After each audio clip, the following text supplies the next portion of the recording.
a second. Maybe Lucy's problem is mental. Let's check with Dr. Van Helsing. Letter from Dr. Seward to Arthur Holmwood, 2nd of September.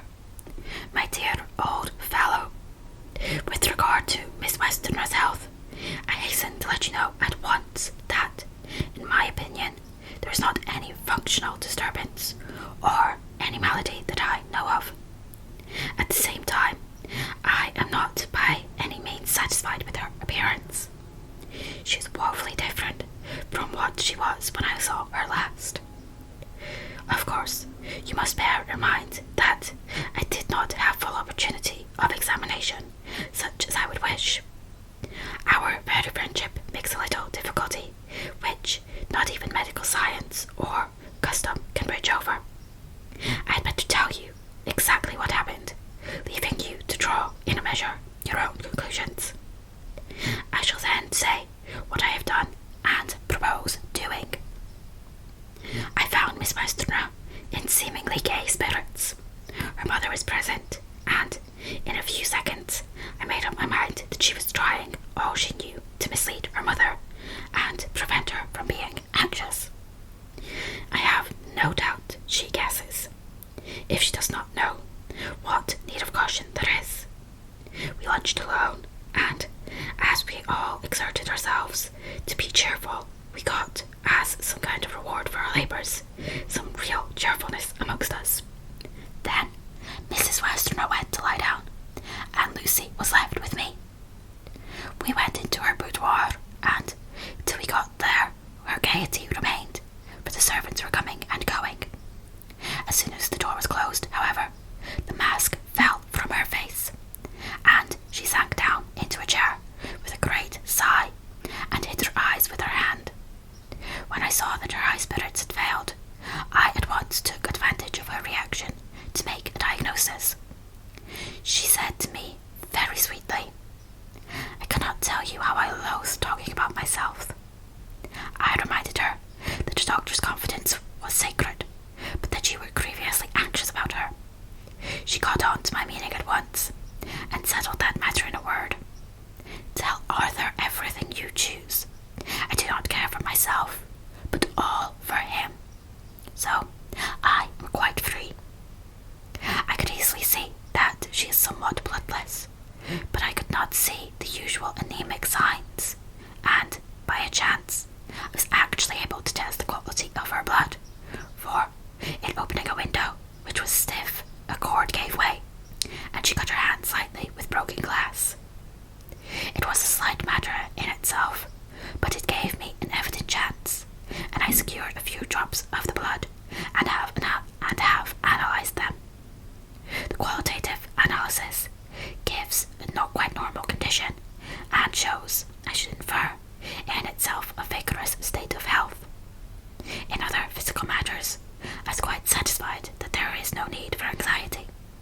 But, as there must be a cause somewhere, I have come to the conclusion that it must be something mental. She complains of difficulty in breathing satisfactorily at times, and of heavy, lethargic sleep, with dreams that frighten her, but regarding which she can remember nothing. She says that as a child she used to walk in her sleep, and that when in Whitby the habit came back, and that once she walked out in the night and went to Eastcliff, where Miss Murray found her, but she assures me that of late the habit has not returned. I am in doubt, and so have done the best I know, and so have done the best thing I know of. I have written to my old friend and master, Professor Van Helsing of Amsterdam, who knows as much about obscure diseases as anyone in the world. I have asked him to come over, and as he told me that all things were to be at your charge, I've mentioned to him who you are and your relation to Miss Westenra. This, my dear fellow, is in obedience to your wishes, for I am only too proud and happy to do anything I can for her.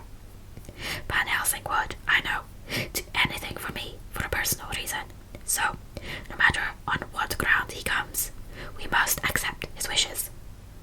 He is a seemingly arbitrary man, but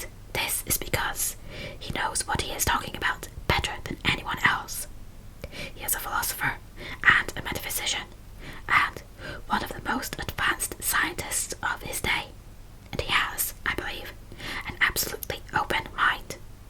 This, with an iron nerve, a temper of the iceberg, an indomitable resolution, self-command, and toleration exalted from virtues to blessings, and the kindliest and truest heart that beats. These form his equipment for the noble work that he is doing for mankind. Work both in theory and practice, for his views are as wide as his all-embracing sympathy. I tell you these facts that you may know why I have such confidence in him. I have asked him to come at once. I shall see Miss Westenra tomorrow again. She is to meet me at the stores, so that I may not alarm her mother by too early a repetition of my call. Yours always, John Seward. Letter.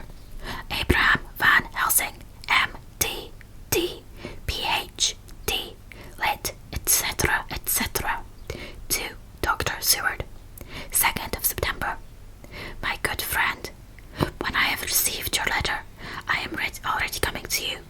By good fortune, I can leave just at once, without wrong to any of those who have trusted me. We're fortunate other, then it was bad for those who have trusted, for I come to my friend when he calls me to aid those he holds dear.